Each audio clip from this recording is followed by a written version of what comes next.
जय हिंद। स्वागत है आपका आपके अपने YouTube चैनल क्लाम एकेडमी जिन पे। हिंदी की कक्षा में आज हम बात करेंगे वाक्य पे। तो सबसे पहले मैं बताऊं कि वाक्य होता क्या है। वाक्य किसे कहेंगे? शब्दों का एक सार्थक समूह। शब्दों का एक सार्थक समूह।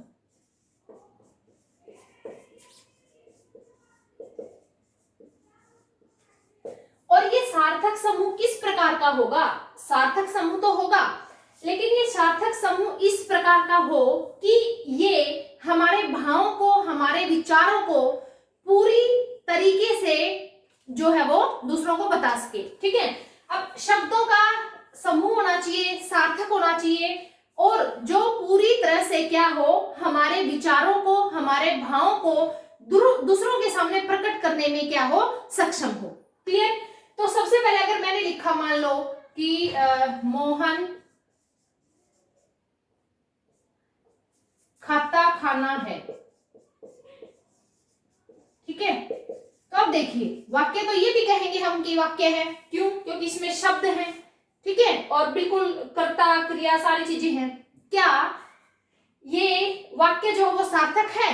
बिल्कुल नहीं, ये निरर्थक है। क्यों? क्योंकि ये हमारे विचारों को सही ढंग से क्या नहीं कर रहा, प्रकट नहीं कर रहा। अगर मैंने को मोहन खाना खाता है, अब क्या हो गया ये? अब ये सार्थक वाक्य हो गया, और हमें इससे कुछ जो दूसरे के भाव है या विचार है उनको हम अच्छे तरीके से यहाँ समझ पा रहे हैं। ठीक है, तो इस प्रकार से हम कहेंगे कि जो है वाक्य क्या हो गया? वाक्य शब्दों का एक सार्थक समूह है जो हमारे भावों को, विचारों को प्रकट करने में क्या हो, पूर्णतः सक्षम हो। उसके बाद हम बात करेंगे सबसे इंपॉर्टेंट चीजें। आजकल एग्जाम में क्या पूछा जा रहा है कि कोई भी वाक्य दे दिया। ये मैं बहुत नई चीज आपके लिए लेके आई हूं कि कोई भी वाक्य दे दिया और ये पूछ लिया कि इस वाक्य में क्या जो है वो गलती है, या ये वाक्य सही या गलत है। अब जब हम वाक्य देखेंगे तो हमें ये लगेगा कि ये सही है, कोई मिस्टेक नहीं है, लेकिन वाक्य के कुछ गुण होते हैं। अगर वो वाक्य उन गुणों को धारण किए हुए नहीं है तो वो वाक्य सही नहीं है। देखिए, गुणों की बात करते हैं। वाक्य के मुख्यतः 5 गुण हैं। पहली बात करें आकांक्षा यानी कि इच्छा, दूसरी बात करें योग्यता यानी कि क्षमता, निकटता, पदक्रम, अन्वय। अगर वाक्य के अंदर ये 5 के 5 गुण मौजूद हैं तभी आपका जो वाक्य है वो सार्थक है। पहली अगर हम बात करें, पहली बात करें आकांक्षा। आकांक्षा का मतलब क्या होता है? देखिए, अगर आपने कोई भी शब्द बोला, उसके बाद आप रुक गए, तो दूसरों के अंदर एक इच्छा जागनी चाहिए, दूसरों के अंदर एक आकांक्षा जागनी चाहिए कि भी आगे ये क्या बोलने वाला है। तो इस प्रकार से आपका क्या होना चाहिए वाक्य। आकांक्षा का मतलब अगर मैं लिखूं कि राधा स्कूल, बस मैंने इतना छोड़ा, तो मतलब आगे देखने वाला ये तो सोचेगा कि भी राधा स्कूल, राधा का स्कूल के साथ क्या रिलेशन है, उसके बाद क्या हुआ होगा, क्या उसने किया होगा। ठीक है, मतलब वाक्य इस प्रकार का होना चाहिए कि आगे जब हम बोले थोड़ा सा, तो आगे जो है सुनने वाला है उसके अंदर एक आकांक्षा जागे कि ये क्या कहना चाह रही है। ठीक है, अगर मान लो मैं लिखूं यहाँ पे कि राधा गई, तो 2 ही शब्दों में हमारा वाक्य क्या हो गया, पूरा हो गया। अब हमारे पास क्या कोई इच्छा है? कोई इच्छा नहीं है, क्योंकि 2 शब्दों में ही हमारा वाक्य क्या हो गया, पूरा हो गया। तो वाक्य इस तरीके से डिजाइन होना चाहिए कि जब हम पदों का क्रम, यानी कि जब हम पदों को उसमें वाक्य में डालें, तो 2 या 3 पद के बाद जब हम रुक जाएं, तो आगे सुनने वाले के अंदर एक आकांक्षा जागे कि भाई आगे क्या कहना चाह रहे हैं। ठीक है, क्लियर? अब ये तो क्योंकि 2 ही शब्द के बाद ये तो पूरा हो गया। क्लियर? तो यहां पे मैं आपको बताना चाहती हूँ कि एक ऐसा मतलब वाक्य हो जो दूसरे को थोड़ा सा अट्रैक्ट करे, जो दूसरे को अपनी तरफ थोड़ा सा खींचे। क्लियर?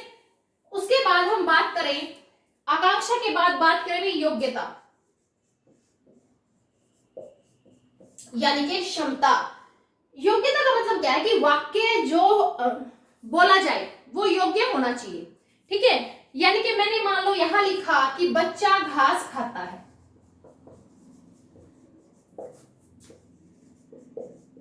ठीक है, या मैंने लिखा, एक और सेंटेंस में लिखती हूँ, घोड़ा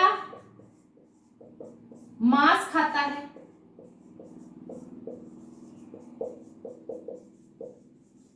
या मैं लिखूं कि बंदर समुद्र में रहता है।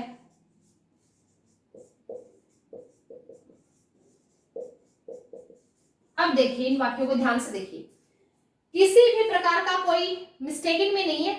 अगर वाक्य की दृष्टि से पेपर में क्वेश्चन आ जाए कि बच्चा घास खाता है, देखने वाला क्या कहेगा, भाई देखो बच्चा भी सही है, खाना क्रिया हो रही है, घास कर्म है, क्या गलत है इसमें, सही तो है, लेकिन इसके अंदर योग्यता नहीं है। ये जो वाक्य है वो अयोग्य है। अयोग्य क्यों है? क्योंकि ये इनका जो काम है, जो क्रिया है, उसके विपरीत है। क्लियर? क्या बच्चा कभी घास खाता है? नहीं खाता। क्या घोड़ा कभी मांस खाता है? बिल्कुल नहीं खाता। क्या बंदर समुद्र में रहता है? बिल्कुल नहीं रहता। तो ये तीनों के तीनों जो वाक्य है वो क्या है? वो अपनी योग्यता को खत्म किए हुए हैं, वो अयोग्य वाक्य है। क्लियर? तो ये वाक्य का एक गुण होना चाहिए कि वो क्या हो? योग्य हो। क्लियर? उसके बाद अगर हम बात करें, उसके बाद बात करते हैं निकटता। देखिए निकटता का मतलब क्या है भाई, कि जो भी शब्द आप बोले वो निकट निकट होने चाहिए। ठीक है, ऐसा नहीं आपने एक शब्द तो बोल दिया कि आपने कोई भी नाम ले लिया, जैसे राधा, घर, उसके बाद कुछ नहीं बोला लास्ट तक। ठीक है, राधा घर, और आप ऐसे ऐसे खड़े रहे। ठीक है, घर 4 बजे पहुंची। ठीक है भाई, इतना गैप दे दिया। ठीक है, कोई सुनना पसंद करेगा? नहीं करेगा। क्या वो वाक्य आपका सही है? बिल्कुल नहीं है। क्लियर? कोई भी वाक्य ऐसा वाक्य है जिसमें 2 शब्द आगे दे दिए और गैप के साथ 2 शब्द जो बाद में दे दिए, तो उस वाक्य में क्या कमी है? उस वाक्य में निकटता का जो गुण है वो नहीं है। तो निकटता के गुण की कमी के कारण वो वाक्य क्या है?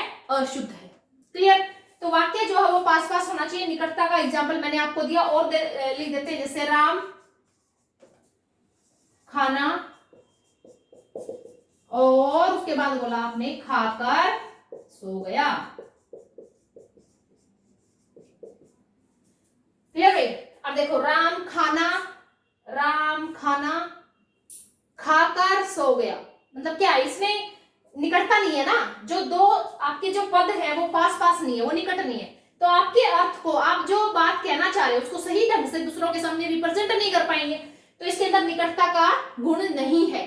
ठीक है, तो निकटता के गुण के अभाव के कारण वाक्य क्या है आपका? सही नहीं है। क्लियर? उसके बाद बात करें चौथा, पद क्रम। किसकी बात करें? पद क्रम। देखिए पदों का जो क्रम है, जो शब्द जब हम उनको वाक्य में प्रयोग कर देते हैं तो उनको क्या बोलते हैं? हम पद बोलते हैं। ठीक है, अब पद क्रम का मतलब क्या है कि पदों का जो क्रम है वो सही ढंग से होना चाहिए। कैसे? जैसे मैंने लिखा, कलम लिखता है से राम। देखिए भाई, कलम लिखता है से राम, कलम भी एक शब्द है, लिखता है से राम, किसी में कोई गड़बड़ नहीं है। लेकिन गड़बड़ किसमें है? गड़बड़ है पदों के क्रम में। पदों का जो क्रम है वो सही नहीं है, इसलिए ये वाक्य आपका क्या है? अशुद्ध है। अब आप लिखेंगे कि राम कलम से लिखता है, राम कलम से लिखता है। अब देखिए, अब आपका ये वाक्य बिल्कुल सार्थक हो गया, सही हो गया। क्यों? क्योंकि इसके अंदर पदों का क्रम जो है वो सही तरीके से, व्यवस्थित ढंग से प्रयोग किया गया है। क्लियर? तो इसी प्रकार से जो हमारे पद होंगे वो सही ढंग से क्रम के अनुसार उसमें प्रयोग किए जाएं, तो इसको बोलते हैं भाई पद क्रम। क्लियर? अब हम बात करते हैं अन्वय की। अन्वय का मतलब क्या है? जैसा मैंने लिखा कि अन्वय का मतलब है व्याकरण के नियमों के अनुसार, व्याकरण के नियमों के अनुसार वाक्य में पदों का प्रयोग। बिल्कुल, व्याकरण के नियम तो बहुत इंपॉर्टेंट है किसी भी पद में, किसी भी वाक्य में। देखिए मैंने लिखा, मान लो अन्वय में, मान लो मैंने लिखा कि दोनों बहनों ने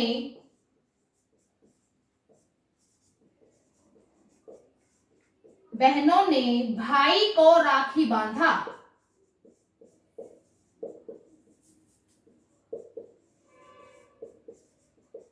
ठीक है भाई,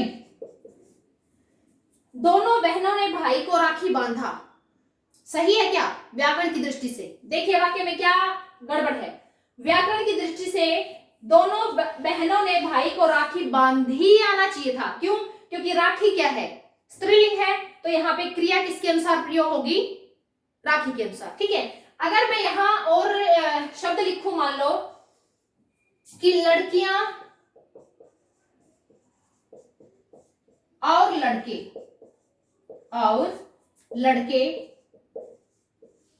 खेलता है।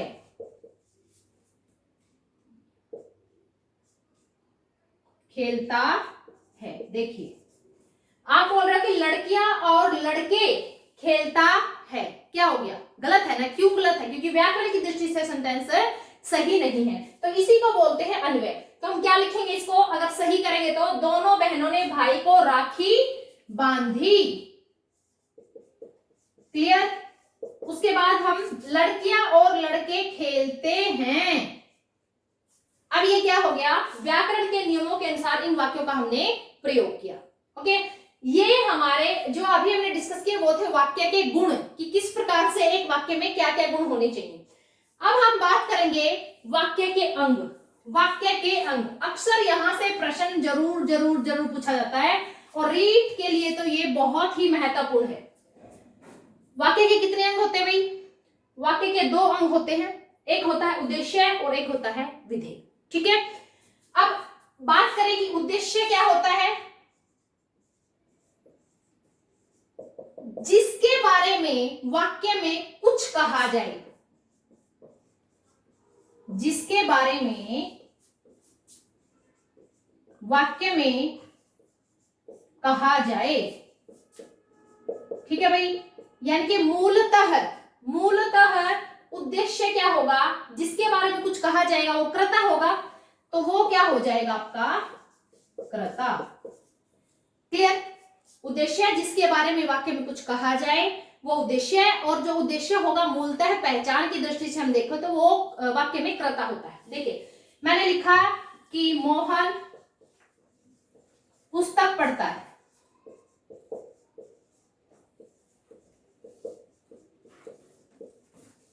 ठीक है भाई, अब देखिए वाक्य में जिसके बारे में कहा जाए, मोहन के बारे में कहा गया ना?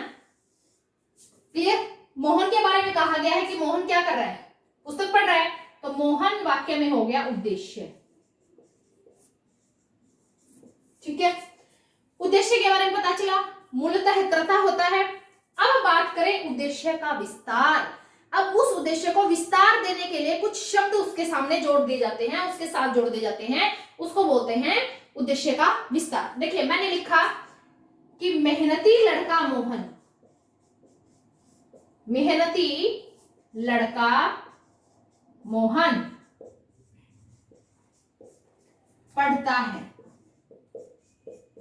ठीक है भाई, अब बात किसके बारे में हो रही है? कर्ता कौन है? कर्ता तो यहां मोहन है।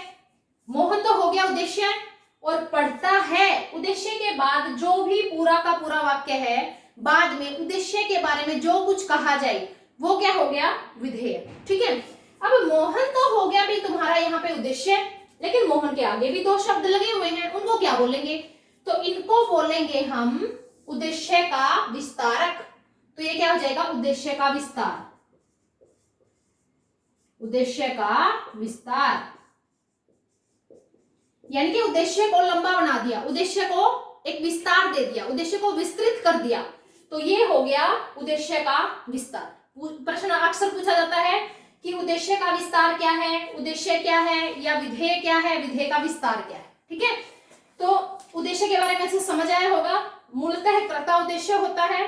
ठीक है, और बाकी उसके बारे में जो कुछ भी कहा गया है उद्देश्य के बारे में वो सारा का सारा विधेय होगा। अब बात करें उद्देश्य के विस्तार की, तो कर्ता जो हो गया वो तो हो गया उद्देश्य, और उसके बारे में जो उसका एक विशेषण, खासकर देखना कि इसकी विशेषता बताई मिलेगी यहाँ पे। ठीक है, नटखट लड़का है, मेहनती लड़का है, अच्छा लड़का है, काला घोड़ा है, तो ये विशेषता बताई मिलेगी, तो ये मूलतः विशेषण हो गया। ठीक है, तो ये हो गया आपका उद्देश्य और ये उद्देश्य का विस्तार, और बाकी जो आपका है वो हो गया विधेय। ठीक है, अब बात करें भाई किसकी, विधेय की। विधेय के बारे में, जो उद्देश्य के बारे में जो कुछ भी कहा गया उद्देश्य के बारे में, ठीक है, वो सारा हो जाएगा भाई विधेय। उद्देश्य के बारे में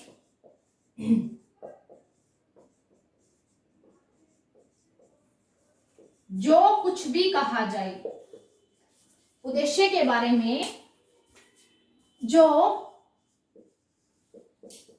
कुछ भी कहा जाए, ठीक है, वो क्या हो गया आपका, वो हो गया भाई आपका विधेय। अब देखिए एग्जांपल से समझते हैं। जैसे मैंने लिखा कि सोहन पुस्तक, या सीधा लिखे सबसे पहले सोहन पढ़ता है,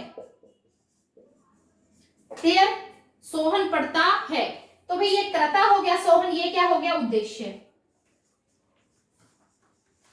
उद्देश्य के बारे में क्या कहा गया है, सोहन के बारे में क्या कहा गया कि सोहन पढ़ता है, तो ये सारा का सारा क्या हो गया आपका विधेय। क्लियर, ये उद्देश्य हो गया, ये विधेय हो गया। अब बात करें विधेय का विस्तार। विधेय को भी विस्तृत करने के लिए कुछ शब्द जोड़े जाते हैं। जैसे मैं लिखूं कि सोहन अच्छी पुस्तक पढ़ता है, या अच्छी कहानियों की पुस्तक पढ़ता है।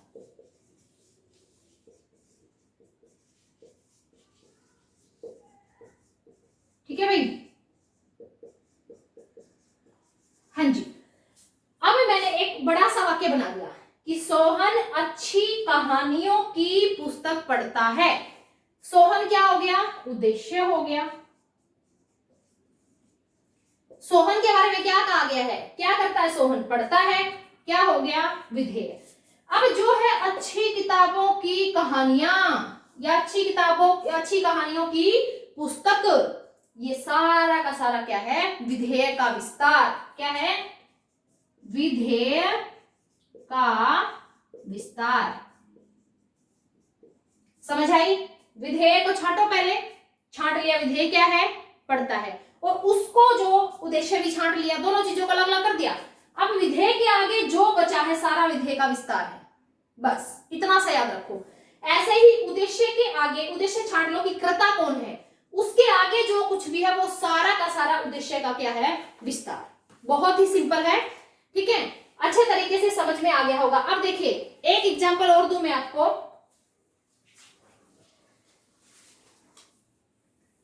अगर मैं कहूं कि राधा नाचती है, ठीक है, राधा क्या होगी उद्देश्य, नाचती है क्या होगी विधेय। सिंपल वाक्य होगा, साधारण वाक्य होगी। ठीक है, साधारण सा वाक्य होगा। अब मैं लिखूं कि सुंदर राधा, सुंदर राधा, राधा की विशेषता बता दी कि राधा कैसी है, सुंदर है। ठीक है, या बुद्धिमान राधा अच्छा नाचती है।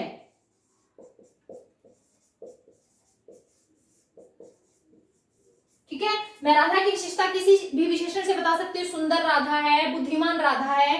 ठीक है, तो अच्छा नाचती है। अब ऐसा वाक्य आपको दे दिया और आपसे वाक्य में पूछा जाएगा कि इसमें उद्देश्य क्या है या विधेय क्या है, या उद्देश्य का विस्तार क्या है या विधेय का विस्तार क्या। सबसे पहला काम क्या करोगे, सबसे पहला काम कर्ता को पहचान लो। कर्ता पहचान लिया, ये हो गया आपका उद्देश्य। राधा क्या करती है, नाचती है, ये क्या हो गया आपका विधेय। ठीक है भाई, अब देखो अभी मैंने क्या बताया कि राधा जो उद्देश्य है उसके आगे जो भी उसकी विशेषता बता रहा है वो क्या है, उद्देश्य का विस्तार।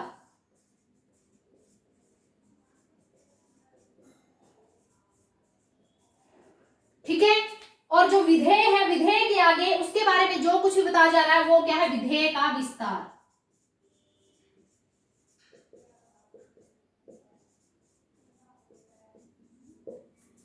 क्लियर। तो वाक्य के बारे में जो जो चीजें पढ़ी हैं हमने डिटेल से। Thank you for watching.